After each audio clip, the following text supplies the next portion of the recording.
श्री अकाल टीवी 84 देख रहे सारे दर्शकों का स्वागत है। मैं हरप्रीत कौर ते बुलेटिन की शुरुआत करते हैं हेडलाइंस के नाल।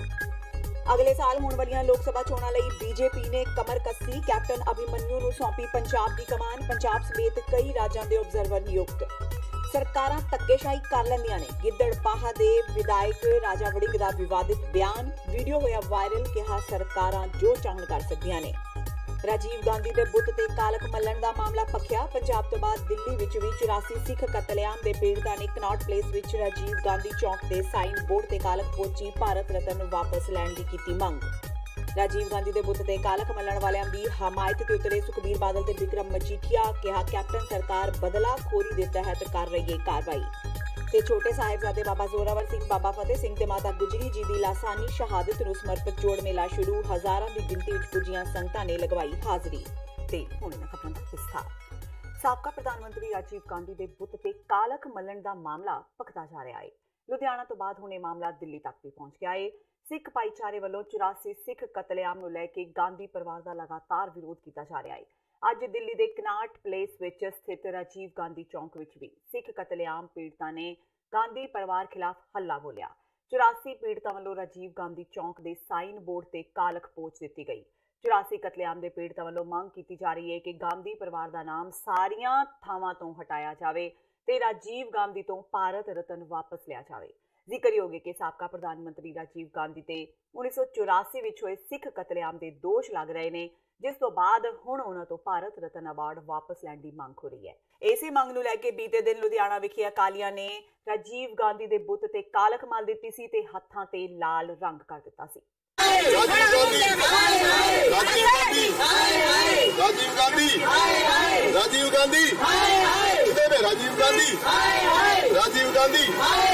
श्रोमणी अकाली दल के प्रधान सुखबीर बादल ने लुधियाना विच राजीव गांधी के बुत ते कालख मल्लण वाले यूथ अकाली दल के लीडरां बारे कहा कि वह उक्त नौजवानों दी भावनावां की कदर करते हैं। उन्होंने नौजवानों खिलाफ हो रही पुलिस कार्रवाई नूं सियासी बदलाखोरी दस्सिया।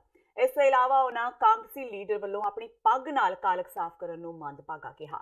सुखबीर बादल कस्बा टांडा अधीन अकाली दल लीडर अरविंदर सिंह रसूलपुर के पिता चन्नन सिंह की अंतिम अरदास विच शामिल होने लई पुज्जे सन। सुखबीर बादल ने कहा कि 1984 कतलेआम संबंधी गांधी परिवार का चेहरा सब दे सामने आ गया है। उन्होंने कहा कि अदालत ने राजीव गांधी के नाल-नाल कांग्रेसी लीडर सज्जन कुमार की शमूलियत भी मन्नी है। सुखबीर बादल ने कहा कि वह गांधी के बुत ते कालख मल्लण वाले नौजवानों दी भावनावां की कदर करते हैं। उन्होंने कहा कि इन्हां नौजवानों नूं पुलिस ने मामला दर्ज करके गिरफ्तार कर लिया, पर जदों 1984 वेले हज़ारां सिखां नूं मारिया गया उस समय किसी ने कोई कार्रवाई नहीं की। उस वेले पुलिस कित्थे सी? उन्होंने कहा कि नौजवानों के वध रहे विरोध नूं देख के लगता है कि पंजाब के सिख जाग पए ने। 84 के अंदर कतलेआम हो रहे सी, जो राजीव गांधी के हुक्म ते सज्जन कुमार टाइटल कतलेआम करते सी, उदों का कोई केस रजिस्टर होया नहीं। उदों का पुलिस 4 दिन दिखाई नहीं दिती। एक सिख नौजवान ने उहदी भावना जागी ते जिहड़े कौम के दुश्मन का चेहरा उन्हें काला कर दिता ते 5 मिनट च पुलिस आ गई। जो जिन्हों ने हज़ारां कतलेआम कराया उन्होंने बारे कांग्रेस बोलती नहीं, कैप्टन बोलते नहीं, उदों पुलिस किधर सी? उदों क्यों नहीं केस दर्ज कराया? दो मतदान नहीं हो सकते। एक पासे तुसी कतलेआम हज़ारां दा करो ते मैं कहना इन्नी गिर गई है कांग्रेस कि जिन्हें 84 के अंदर हज़ारां दे कतलेआम किया, हुण तां सुप्रीम को हाई कोर्ट ने मोहर ला दी है कि कांग्रेस के हुक्म ते गांधी परिवार के हुक्म ते सारा कुछ होया है, फिर भी इन्नी चमची मारी जाते हैं। ते मैं तां हैरान है एक कांग्रेसी सिख ते जिहड़ी अपनी पग नाल वो साफ कर रहा है। राजीव गांधी के बुत ते कालख मल्लण वाले गुरदीप गोशा की हमायत ते पुजे अकाली आगू ते साबका मंत्री बिक्रम मजीठिया ने भी कैप्टन सरकार खिलाफ रोस प्रदर्शन किया। धरने विच बिक्रम मजीठिया समेत कई लीडर मौजूद रहे। दस दईए कि बीते कल नूं यूथ अकाली दल के सीनियर लीडर गुरदीप गोशा ते मीतपाल दुगरी ने राजीव गांधी के बुत नूं काले लाल रंग विच रंगण तो बाद कहा सी कि राजीव गांधी ही 1984 विच सिखां दे कतलां दा मास्टर माइंड सी। दोवां लीडरां ने कहा कि उन्हां नूं अपने कीते दा कोई पछतावा नहीं ते ना ही कांग्रेस के सत्ता विच होण दे बावजूद वो कानून तो डरदे ने। इस उपरंत एक प्रेस कानफ्रेंस राही मजीठिया ने कैप्टन सरकार ते दोष लगाउंदिआं की कुछ कहा, आओ सुनते हैं। हाई कोर्ट की 34 साल बाद जजमेंट आई।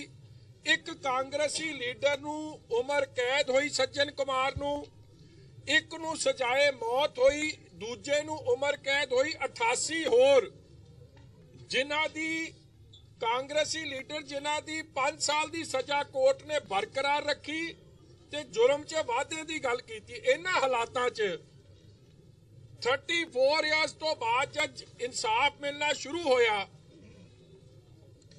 ਤੇ ਸੁਭਾਵਿਕ ਹੈ ਕਈ ਦੀਆਂ ਭਾਵਨਾਵਾਂ ਉਹਦੇ ਨਾਲ ਅਫੈਕਟਡ ਸਨ।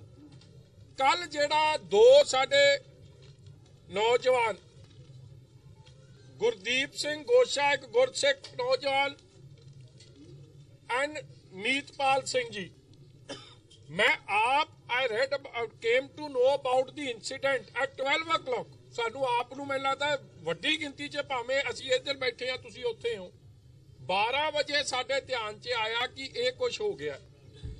ਚਲੋ ਜਦ ਇਹ ਕੁਝ ਹੋ ਗਿਆ ਵਨ ਫੈਲਟ ਕਿ ਕਿਉਂ ਇਹਨਾਂ ਨੇ ਕੀਤਾ, ਕਿਵੇਂ ਕੀਤਾ, ਵਾਟ ਵਾਸ ਦਾ ਰੀਜ਼ਨ, ਅਸੀਂ ਉਹਦਾ ਪਤਾ ਕਰਾਈਏ। ਮਗਰ ਪਤਾ ਕੀ ਕਰਾਉਣਾ ਸੀ, ਉਹਦੇ ਬਾਅਦ ਜਿਸ ਤਰੀਕੇ ਨਾਲ ਪੋਲਿਟਿਕਸ ਚੱਲੀ ਹੈ, ਜਿਸ ਤਰੀਕੇ ਨਾਲ ਕਾਂਗਰਸ ਪਾਰਟੀ ਨੇ ਮੈਂ ਕਹਿ ਸਕਦਾ ਆਪਦੇ ਅਫਸਰਾਂ ਨੂੰ ਹੁਕਮ ਕੀਤਾ ਕਿ ਇਹ ਪਰਚਾ ਦਰਜ ਹੋਵੇ। ਅਗਲੇ ਸਾਲ ਹੋਣ ਵਾਲੀਆਂ ਲੋਕ ਸਭਾ ਚੋਣਾਂ ਲਈ ਬੀਜੇਪੀ ਨੇ ਕਮਰ ਕੱਸ ਲਈ ਹੈ। ਪਾਰਟੀ ਨੇ ਅੱਜ ਦੇਸ਼ ਦੇ 17 ਸੂਬਿਆਂ ਵਿੱਚ ਆਪਣੇ ਇੰਚਾਰਜ ਐਲਾਨ ਦਿੱਤੇ ਨੇ। ਪੰਜਾਬ ਤੇ ਚੰਡੀਗੜ੍ਹ ਵਿੱਚ ਕੈਪਟਨ ਅਭਿਮਨਿਊ ਨੂੰ ਇੰਚਾਰਜ ਥਾਪਿਆ ਗਿਆ ਹੈ। ਸਭ ਤੋਂ ਵੱਧ ਇੰਚਾਰਜ ਉੱਤਰ ਪ੍ਰਦੇਸ਼ ਵਿੱਚ ਚੁਣੇ ਗਏ ਨੇ। ਇੱਥੇ ਇੱਕ ਨਹੀਂ ਬਲਕਿ 3 ਇੰਚਾਰਜ ਚੁਣੇ ਗਏ। ਦਰਅਸਲ ਉੱਤਰ ਪ੍ਰਦੇਸ਼ ਵਿੱਚ ਲੋਕ ਸਭਾ ਦੀਆਂ ਸਭ ਤੋਂ ਵੱਧ 80 ਸੀਟਾਂ ਨੇ। 2014 ਦੀਆਂ ਚੋਣਾਂ ਵਿੱਚ ਇਕੱਲੀ ਬੀਜੇਪੀ ਦੇ ਖਾਤੇ 71 ਸੀਟਾਂ ਆਈਆਂ ਸੀ। ਮੋਦੀ ਲਹਿਰ ਦਾ ਐਸਾ ਅਸਰ ਸੀ ਕਿ ਮਾਇਆਵਤੀ ਦੀ ਪਾਰਟੀ ਬਸਪਾ ਤਾਂ ਇੱਥੋਂ ਖਾਤਾ ਵੀ ਨਹੀਂ ਖੋਲ ਸਕੀ ਸੀ।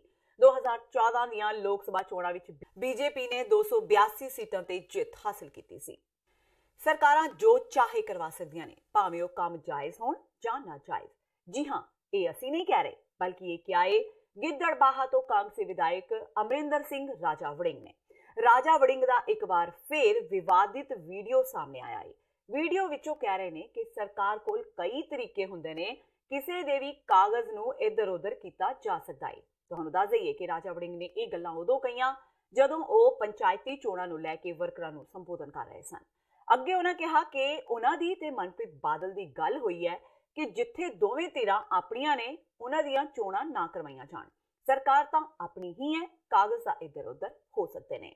ਮੈਂ ਤੇ ਮਨਪ੍ਰੀਤ ਜੀ ਨੇ ਇਹ ਫੈਸਲਾ ਲਿਆ ਹੈ ਕਿ ਦੋਵੇਂ ਧਿਰਾਂ ਸਾਡੀਆਂ ਧਿਰਾਂ। ਅੱਜ ਜੇ ਇਲੈਕਸ਼ਨ ਲੜਦੀਆਂ ਦੋਵਾਂ ਦਾ ਜਾਨੀ ਤੇ ਮਾਲੀ ਨੁਕਸਾਨ ਦੋਵਾਂ ਧਿਰਾਂ ਦਾ ਹੁੰਦਾ ਹੈ। ਮੈਂ ਆਦੇ ਨਹੀਂ ਨਾ ਮੈਂ ਬਿਆਨ ਸਿੰਘ ਦੀ ਕਰਦਾ ਹੈ ਤੇ ਨਾ ਮੈਂ ਪਿੱਲੇ ਦੀ ਕਰਦਾ। ਜਿੰਨਾ ਮੈਨੂੰ ਪਿੰਦਾ ਹੈ ਉਹਨਾਂ ਮੈਨੂੰ ਸਰਦਾਰ ਬਿਆਨ ਸਿੰਘ। ਜੇ ਮੈਂ ਕਿਸੇ ਦੀ ਕਰਦਾ ਹੁੰਦਾ ਨਾ ਕਰਦਾ ਹੁੰਦਾ ਤਾਂ ਬੜੇ ਸਰਕਾਰ ਕੋਲੇ ਤਰੀਕੇ ਹੈ ਕਾਗਜ਼ ਵਾਗਜ਼ ਇੱਧਰ ਕਰਾਉਣ ਦੇ। ਕਈ ਵਾਰੀ ਪਬਲਿਕਲੀ ਉਹ ਗੱਲਾਂ ਬੋਲੀਆਂ ਨਹੀਂ ਜਾਂਦੀਆਂ। ਤੁਸੀਂ ਦੇਖਿਆ ਹੀ ਹੋਣਾ, ਜੇ ਕਿਤੇ ਕੋਈ ਇੱਕ ਅੱਧੇ ਪਿੰਡ 'ਚ ਕੋਈ ਐਸਾ ਕਿਤੇ ਅੜੀ ਫਸੀ ਹੁੰਦੀ ਹੈ, ਉੱਥੇ ਅੱਜ ਸਰਕਾਰ ਦਰਬਾਰ ਨਾਲ ਕੁਝ ਵੀ ਕਰਾਇਆ ਜਾ ਸਕਦਾ। ਉੱਥੇ ਅੱਜ ਸਰਕਾਰ ਦਰਬਾਰ ਨਾਲ ਕੁਝ ਵੀ ਕਰਾਇਆ ਜਾ ਸਕਦਾ। ਸਿੱਖਿਆ ਮੰਤਰੀ ਓਪੀ ਸੋਨੀ ਨੇ ਗਿੱਦੜਬਾਹਾ ਤੋਂ ਕਾਂਗਰਸੀ ਵਿਧਾਇਕ ਰਾਜਾ ਵੜਿੰਗ ਵੱਲੋਂ ਦਿੱਤੇ ਵਿਵਾਦਿਤ ਬਿਆਨ ਦਾ ਸਮਰਥਨ ਕੀਤਾ ਹੈ। ਸੋਨੀ ਨੇ ਵੜਿੰਗ ਦੇ ਬਿਆਨ ਤੋਂ ਬਾਅਦ ਕਿਹਾ ਕਿ ਉਹ ਇਸ ਬਿਆਨ ਦਾ ਸਮਰਥਨ ਤਾਂ ਨਹੀਂ ਕਰਦੇ, ਪਰ ਜਦੋਂ ਸਰਕਾਰਾਂ ਆਉਂਦੀਆਂ ਨਹੀਂ ਤਾਂ 2-4% ਤਾਂ ਇੱਧਰ ਉੱਧਰ ਹੋ ਹੀ ਜਾਂਦਾ ਹੈ। ਜ਼ਿਆਦਾ ਨਹੀਂ ਹੋਣਾ ਚਾਹੀਦਾ। ਮੈਂ ਇਸ ਗੱਲ ਨਾਲ ਫਿਰ ਸਹਿਮਤ ਨਹੀਂ। ਤੁਹਾਨੂੰ ਦੱਸਿਆ ਕੋਈ ਇਹੋ ਜਿਹੀ ਗੱਲ ਨਹੀਂ। ਕਿਤੇ ਜੋਸ਼ 'ਚ ਬੰਦਾ ਗੱਲ ਕਰ ਜਾਂਦਾ, ਕੋਈ ਇਹੋ ਜਿਹੀ ਗੱਲ ਨਹੀਂ। ਕੈਪਟਨ ਸਾਹਿਬ ਕਿਸੇ ਨਾਲ ਧੱਕਾ ਵੈਸੇ ਨਹੀਂ ਕਰਨ ਦਿੰਦੇ, ਤੁਹਾਨੂੰ ਪਤਾ ਉਹਨਾਂ ਦੀ ਨੇਚਰ।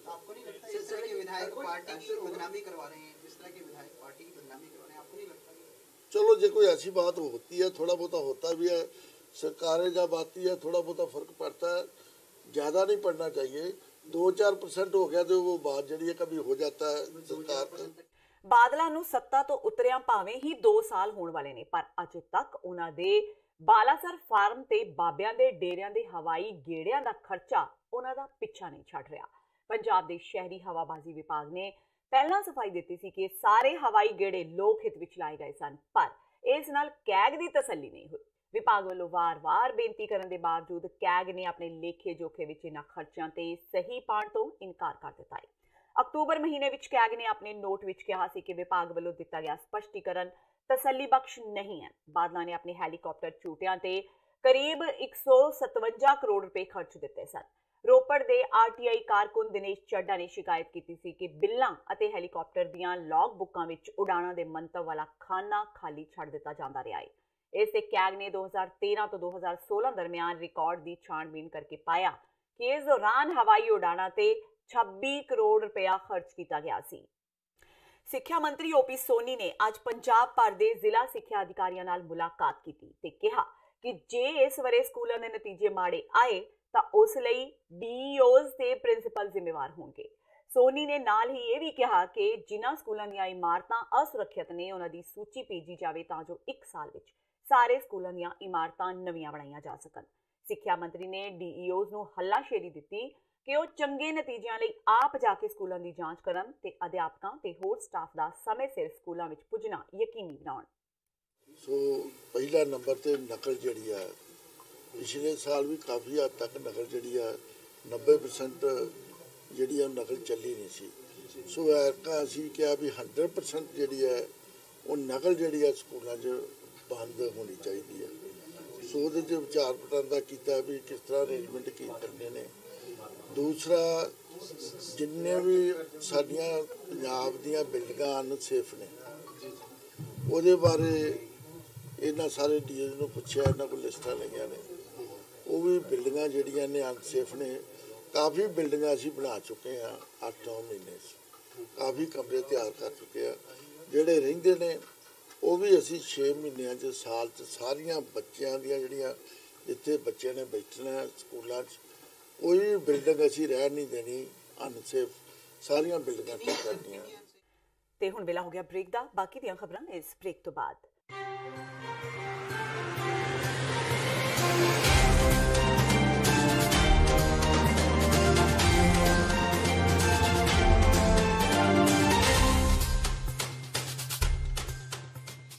ਕੀ ਤੁਸੀਂ ਆਪਣੇ ਟੈਕਸਿਸ ਨੂੰ ਲੈ ਕੇ ਚਿੰਤਤ ਹੋ?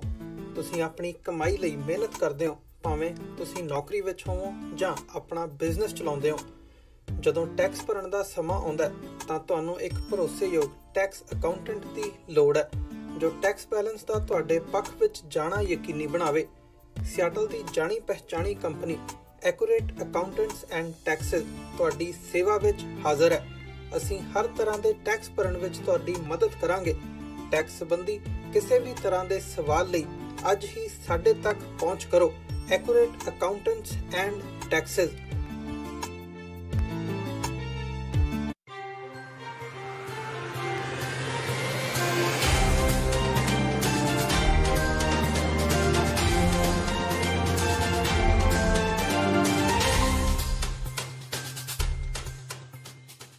ਬ੍ਰੇਕ ਤੋਂ ਬਾਅਦ ਟੀਵੀ 84 ਦੇ ਖਬਰਾਂ ਦੇ ਬੁਲੇਟਿਨ ਵਿੱਚ ਸਵਾਗਤ ਹੈ। ਵਧਦੇ ਹਾਂ ਅਗਲੀ ਖਬਰ ਵੱਲ। ਕੈਪਟਨ ਸਰਕਾਰ ਨੂੰ ਬਣੇ 1.5 ਸਾਲ ਤੋਂ ਵਧੇਰੇ ਦਾ ਸਮਾਂ ਹੋ ਗਿਆ ਹੈ, ਪਰ ਅਜੇ ਤੱਕ ਨਾ ਤਾਂ ਸਰਕਾਰ ਨੇ ਕੋਈ ਵਾਅਦਾ ਪੂਰਾ ਕੀਤਾ ਹੈ ਤੇ ਨਾ ਹੀ ਕੋਈ ਠੋਸ ਨੀਤੀ ਬਣਾਈ ਹੈ। ਇਹ ਦੋਸ਼ ਲਗਾਏ ਨੇ ਲੋਕ ਇਨਸਾਫ ਪਾਰਟੀ ਦੇ ਆਗੂ ਬਲਵਿੰਦਰ ਬੈਂਸ ਨੇ। ਬੈਂਸ ਨੇ ਕਿਹਾ ਕਿ ਜਦੋਂ ਪੰਜਾਬ ਵਿੱਚ ਉਹਨਾਂ ਦੀ ਸਰਕਾਰ ਆਈ ਤਾਂ ਉਹ ਪੰਜਾਬ ਵਿੱਚ ਸ਼ਰੇਆਮ ਵਿਕ ਰਹੇ ਚਿੱਟੇ ਨੂੰ ਬੰਦ ਕਰਕੇ ਦਿਖਾਉਣਗੇ। ਬਲਵਿੰਦਰ ਬੈਂਸ ਅੱਜ ਸ਼੍ਰੀ ਫਤਿਹਗੜ੍ਹ ਸਾਹਿਬ ਦੀ ਇਤਿਹਾਸਿਕ ਧਰਤੀ ਤੇ ਬਾਬਾ ਜ਼ੋਰਾਵਰ ਸਿੰਘ, ਬਾਬਾ ਫਤਿਹ ਸਿੰਘ ਤੇ ਮਾਤਾ ਗੁਜਰੀ ਜੀ ਦੀ ਲਾਸਾਨੀ ਸ਼ਹਾਦਤ ਨੂੰ ਸਮਰਪਿਤ ਸ਼ਹੀਦੀ ਜੋੜ ਮੇਲੇ ਦੇ ਪਹਿਲੇ ਦਿਨ ਗੁਰਦੁਆਰਾ ਜੋਤੀ ਸਰੂਪ ਵਿਖੇ ਸਫਾਈ ਅਭਿਆਨ ਮੌਕੇ ਪਹੁੰਚੇ ਸਨ। ਅਸਲ 'ਚ ਸਰਕਾਰ ਦੇ ਸਾਰੇ ਪੈਸੇ ਲੋਕਾਂ ਦੇ ਖਜ਼ਾਨੇ 'ਚ ਪੈਸੇ ਹੈ ਨਹੀਂ, ਪਰ ਤਨਖਾਹ ਵਧਾਉਣ ਲਈ ਹੈਗੇ ਆ। 115 ਬੰਦੇ ਇੱਕ ਪਾਸੇ ਸੀ ਜਿਹੜੇ ਕਹਿੰਦੇ ਤਨਖਾਹ ਵਧਾ ਲਓ, ਤੇ 10 ਕੱਲਾ ਇੱਕ ਪਾਸੇ ਜਿਹੜਾ ਕਹਿੰਦਾ ਸੀ ਪੰਜਾਬ ਨੂੰ ਅੱਗ ਲੱਗੀ ਹੈ ਤੇ ਅੱਗ ਬੁਝਾ ਲਓ, ਫਿਰ ਤਨਖਾਹ ਵਧਾ ਲਿਓ। ਇਸ ਕਰਕੇ ਜਦੋਂ ਸਰਕਾਰ ਕਿਤੇ ਲੋਕ ਇਨਸਾਫ ਪਾਰਟੀ ਦੀ ਆਈ, ਫਿਰ ਅਸੀਂ ਤੁਹਾਨੂੰ ਦੱਸਾਂਗੇ ਵੀ ਚਿੱਟਾ ਕਿਵੇਂ ਬੰਦ ਹੁੰਦਾ, ਮਾਈਨਿੰਗ ਪਾਲਿਸੀ ਕਿਵੇਂ ਬਣਦੀ ਹੈ, ਚੋਰ ਬਜ਼ਾਰੀ ਕਿਵੇਂ ਬੰਦ ਹੁੰਦੀ ਹੈ, ਰਿਸ਼ਵਤਖੋਰੀ ਕਿਵੇਂ ਬੰਦ ਹੁੰਦੀ ਹੈ, ਉਹ ਦੱਸਾਂਗੇ ਜ਼ਰੂਰ। ਲੁਧਿਆਣਾ ਦੇ ਪਿੰਡ ਫੁੱਲਾਵਾਲ ਦੇ ਵਾਸੀਆਂ ਨੇ 21 ਸਾਲਾ ਨੌਜਵਾਨ ਨੂੰ ਪਿੰਡ ਦਾ ਸਰਪੰਚ ਚੁਣ ਕੇ ਪੂਰੇ ਸੂਬੇ ਵਿੱਚ ਇੱਕ ਮਿਸਾਲ ਕਾਇਮ ਕੀਤੀ ਹੈ। 21 ਸਾਲਾ ਸੰਨੀ ਸੇਖੋਂ ਪੰਜਾਬ ਦਾ ਸਭ ਤੋਂ ਛੋਟੀ ਉਮਰ ਦਾ ਸਰਪੰਚ ਬਣ ਕੇ ਆਏ। ਪਿੰਡ ਵਾਸੀਆਂ ਦਾ ਕਹਿਣਾ ਹੈ ਕਿ ਉਹਨਾਂ ਨੂੰ ਪੂਰਾ ਭਰੋਸਾ ਹੈ ਕਿ ਸੰਨੀ ਸਾਰਿਆਂ ਦੀਆਂ ਉਮੀਦਾਂ ਤੇ ਖਰਾ ਉਤਰੇਗਾ ਤੇ ਪਿੰਡ ਦਾ ਵਿਕਾਸ ਕਰਵਾਏਗਾ। ਜਦੋਂ ਇਸ ਬਾਰੇ ਨਵੇਂ ਨਿਯੁਕਤ ਕੀਤੇ ਸਰਪੰਚ ਸੰਨੀ ਸੇਖੋਂ ਨਾਲ ਗੱਲਬਾਤ ਕੀਤੀ ਗਈ ਤਾਂ ਉਸਨੇ ਕਿਹਾ ਕਿ ਉਸ ਨੂੰ ਪਿੰਡ ਵਾਸੀਆਂ ਨੇ ਸਰਬਸੰਮਤੀ ਨਾਲ ਚੁਣਿਆ ਹੈ ਤੇ ਉਹ ਪੂਰਨ ਤੌਰ ਤੇ ਪਿੰਡ ਦਾ ਵਿਕਾਸ ਕਰਵਾਏਗਾ ਤੇ ਅਧੂਰੇ ਰਹਿ ਗਏ ਕੰਮਾਂ ਨੂੰ ਵੀ ਪੂਰਾ ਕਰੇਗਾ। ਸੰਨੀ ਨੇ ਕਿਹਾ ਕਿ ਉਹ ਸਭ ਤੋਂ ਪਹਿਲਾਂ ਪਿੰਡ ਵਿੱਚੋਂ ਨਸ਼ਾ ਖਤਮ ਕਰਕੇ ਨੌਜਵਾਨਾਂ ਨੂੰ ਖੇਡਾਂ ਵੱਲ ਪ੍ਰੇਰਿਤ ਕਰੇਗਾ। ਸੰਨੀ ਸੇਖੋਂ ਦੇ ਸਰਪੰਚ ਚੁਣੇ ਜਾਣ ਤੋਂ ਬਾਅਦ ਉਸ ਦੇ ਪਰਿਵਾਰ ਵਿੱਚ ਖੁਸ਼ੀ ਦੀ ਲਹਿਰ ਹੈ। ਸੰਨੀ ਦੀ ਮਾਂ ਦਾ ਕਹਿਣਾ ਹੈ ਕਿ ਉਸ ਨੂੰ ਆਪਣੇ ਪੁੱਤਰ ਤੇ ਮਾਣ ਹੈ। ਸੰਨੀ ਨੇ 21 ਸਾਲ ਦੀ ਉਮਰ ਵਿੱਚ ਪਿੰਡ ਫੁੱਲਾਵਾਲ ਦਾ ਸਰਪੰਚ ਬਣ ਕੇ ਪੂਰੇ ਪੰਜਾਬ ਵਿੱਚ ਆਪਣੇ ਪਿੰਡ ਦਾ ਨਾਮ ਰੌਸ਼ਨ ਕੀਤਾ ਹੈ। ਹਾਂਜੀ, ਬਹੁਤ ਪ੍ਰਾਊਡ ਫੀਲ ਹੁੰਦਾ ਕਿ ਬਹੁਤ ਹੀ ਅੱਛਾ ਬੱਚਾ ਵਾ, ਬਹੁਤ ਹੀ ਗੁੱਡ ਆ ਤੇ ਸਾਰੀਆਂ ਆਪਣੀਆਂ ਰਿਸਪੌਂਸਿਬਿਲਟੀਆਂ ਨੂੰ ਬਖੂਬੀ ਸਮਝਦਾ ਵੀ ਆ ਤੇ ਨਿਭਾਉਂਦਾ ਵੀ ਆ। ਉਮੀਦਾਂ ਕੀ ਲੈ ਕੇ ਚੱਲਿਓ? ਬਿਲਕੁਲ ਪੂਰੀ ਉਮੀਦ ਆ ਕਿ ਉਹ ਜੋ ਪ੍ਰੋਮਿਸ ਕਰਦਾ ਤੇ ਉਹਦੇ ਤੇ ਖਰਾ ਉਤਰੂਗਾ। ਬੇਟੇ ਦੇ ਮਾਂ? ਹਾਂਜੀ, ਬਹੁਤ ਜ਼ਿਆਦਾ। ਪਿੰਡ ਵਾਲਿਆਂ ਦਾ ਜੀ ਬਹੁਤ ਬਹੁਤ ਧੰਨਵਾਦ ਕਰਦੇ ਹਾਂ ਹੈ ਜੀ। ਉਮੀਦਾਂ ਪਿੰਡ ਵਾਲਿਆਂ ਦੀਆਂ ਜੋ ਵੀ ਹੋਣਗੀਆਂ ਜੋ ਤੇ ਖਰੇ ਉਤਰਾਂਗੇ, ਜਿਵੇਂ ਸੀਵਰੇਜ ਹੋ ਗਿਆ ਜਾਂ ਕੁਛ ਵੀ ਜਿੱਦਾਂ ਦਾ ਵੀ ਕੰਮ ਹੋ ਗਿਆ, ਜਿਮ ਲਿਆਵਾਂਗੇ, A to Z ਜੋ ਵੀ ਕੰਮ ਹੋਣ ਵਾਲੇ ਸਾਰੇ ਕਰਾਵਾਂਗੇ ਜੀ।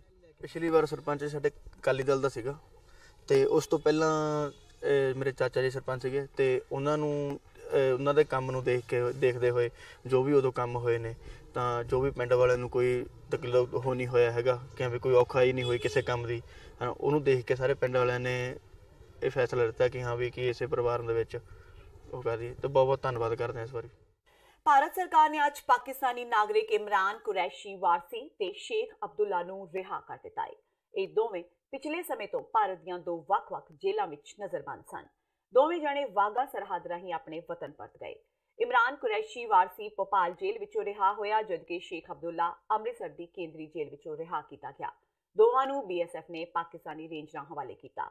ਇਮਰਾਨ ਕੁਰੈਸ਼ੀ ਵਾਰਸੀ 14 ਸਾਲ ਬਾਅਦ ਆਪਣੇ ਵਤਨ ਪਰਤ ਆਏ। ਇਸ ਦੇ ਬਾਵਜੂਦ ਉਸ ਦੇ ਦਿਲ ਵਿੱਚ ਇਸ ਗੱਲ ਦਾ ਦੁੱਖ ਹੈ ਕਿ ਉਸ ਦਾ ਪਰਿਵਾਰ ਭਾਰਤ ਵਿੱਚ ਰਹਿ ਗਿਆ। ਦਰਅਸਲ ਇਮਰਾਨ ਦਾ ਵਿਆਹ ਕੋਲਕਾਤਾ ਦੀ ਰਹਿਣ ਵਾਲੀ ਉਸ ਦੀ ਮਾਮੇ ਦੀ ਲੜਕੀ ਨਾਲ 2004 ਵਿੱਚ ਹੋਇਆ ਸੀ। ਉਸ ਦੇ 2 ਬੱਚੇ ਵੀ ਨੇ ਜੋ ਭਾਰਤ ਰਹਿ ਗਏ ਨੇ। ਪਾਕਿਸਤਾਨ ਦੇ ਸਿੰਧ ਸੂਬੇ ਦੇ ਕਰਾਚੀ ਸ਼ਹਿਰ ਦਾ ਰਹਿਣ ਵਾਲਾ ਇਮਰਾਨ ਕੁਰੈਸ਼ੀ ਵਾਰਸੀ 2004 ਵਿੱਚ ਭਾਰਤ ਆਇਆ ਸੀ। ਵਿਆਹ ਕਰਾਉਣ ਤੋਂ ਬਾਅਦ ਮੱਧ ਪ੍ਰਦੇਸ਼ ਪੁਲਿਸ ਨੇ ਉਸ ਨੂੰ ਜਾਲੀ ਪੈਨ ਕਾਰਡ ਤੇ ਰਾਸ਼ਨ ਕਾਰਡ ਬਣਾਉਣ ਦੇ ਦੋਸ਼ਾਂ ਹੇਠ ਗ੍ਰਿਫਤਾਰ ਕਰ ਲਿਆ ਸੀ। ਉਸ ਨੂੰ 10 ਸਾਲ ਦੀ ਸਜ਼ਾ ਹੋਈ ਸੀ।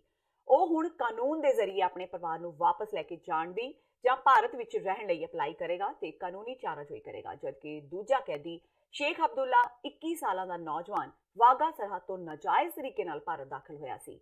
ਉੱਥੋਂ BSF ਨੇ ਉਸ ਨੂੰ ਹਿਰਾਸਤ ਵਿੱਚ ਲੈ ਲਿਆ ਸੀ। ਅੰਮ੍ਰਿਤਸਰ ਅਦਾਲਤ ਨੇ ਉਸ ਨੂੰ 1 ਸਾਲ ਦੀ ਸਜ਼ਾ ਸੁਣਾਈ ਸੀ, ਪਰ ਉਹ ਤਕਰੀਬਨ 19 ਮਹੀਨਿਆਂ ਬਾਅਦ ਰਿਹਾ ਹੋਇਆ ਹੈ।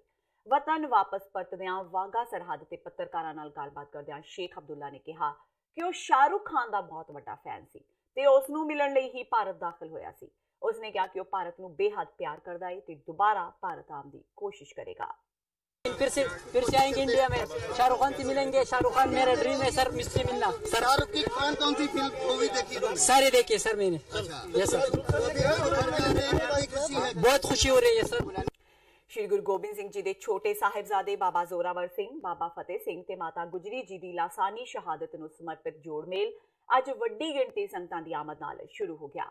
ਬੇਸ਼ੱਕ ਪਿਛਲੇ ਕੁਝ ਦਿਨਾਂ ਤੋਂ ਕਾਫੀ ਸੰਗਤ ਇੱਥੇ ਪਹੁੰਚ ਰਹੀ ਹੈ, ਪਰ ਅੱਜ ਹਜ਼ਾਰਾਂ ਦੀ ਗਿਣਤੀ ਵਿੱਚ ਸ਼ਰਧਾਲੂ ਇਤਿਹਾਸਿਕ ਗੁਰਦੁਆਰਾ ਸ਼੍ਰੀ ਫਤਿਹਗੜ੍ਹ ਸਾਹਿਬ, ਸ਼੍ਰੀ ਜੋਤੀ ਸਰੂਪ ਸਾਹਿਬ ਤੇ ਹੋਰ ਗੁਰਦੁਆਰਿਆਂ ਵਿਖੇ ਨਤਮਸਤਕ ਹੋਏ।